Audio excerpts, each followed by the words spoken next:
വെറും ഒരു ഡോക്ടർ അല്ല ഈ ആരോപണം ഉന്നയിച്ചത്.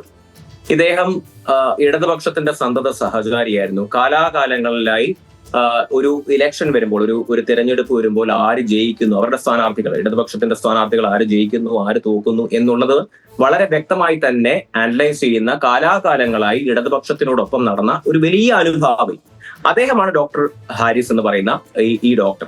അത് മാത്രമല്ല അവിടുത്തെ ഹെഡ് ഓഫ് ദി ഡിപ്പാർട്ട്മെന്റ് കൂടിയാണ് എന്നാണ് ഞാൻ മനസ്സിലാക്കുന്നത്. ആ ഡോക്ടർ ഹാരിസ് ഇതുപോലെ 2-ാം തീയതി ലീവിൽ പോകുന്നു.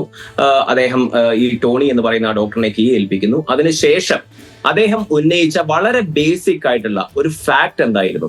ഇപ്പൊ ഈ പൊതുജനത്തിന്റെ മുന്നിൽ, പൊതുസമൂഹത്തിൽ നമ്മൾ മുന്നോട്ട് വെക്കുന്ന, അല്ലെങ്കിൽ ഈ ഡോക്ടർ ഹാരിസ് ഉന്നയിച്ച ഏറ്റവും വലിയൊരു ഫാക്ട് എന്ന് പറയുന്നത്, ഉപകരണക്ഷാമം ഉള്ളത് കാരണം അവിടുത്തെ ശസ്ത്രക്രിയകൾ അനേക ലക്ഷം ആളുകൾ ആശ്രയിക്കുന്ന ഈ പറയുന്ന സർക്കാർ മെഡിക്കൽ കോളേജുകളിലും സർക്കാർ ആശുപത്രികളും ഈ ഉപകരണക്ഷാമം കാരണം അവരുടെ ശസ്ത്രക്രിയകൾ മുടങ്ങുന്നു എന്ന് പറയുന്ന അടിസ്ഥാനപരമായിട്ടുള്ള, ഈ അനേക ലക്ഷം ആളുകൾ ആശ്രയിക്കുന്ന ഹോസ്പിറ്റലുകളുടെ അടിസ്ഥാനപരമായിട്ടുള്ള ഒരു വിമർശനം, ഒരു കാര്യമാണ് അദ്ദേഹം ഉന്നയിച്ചത്.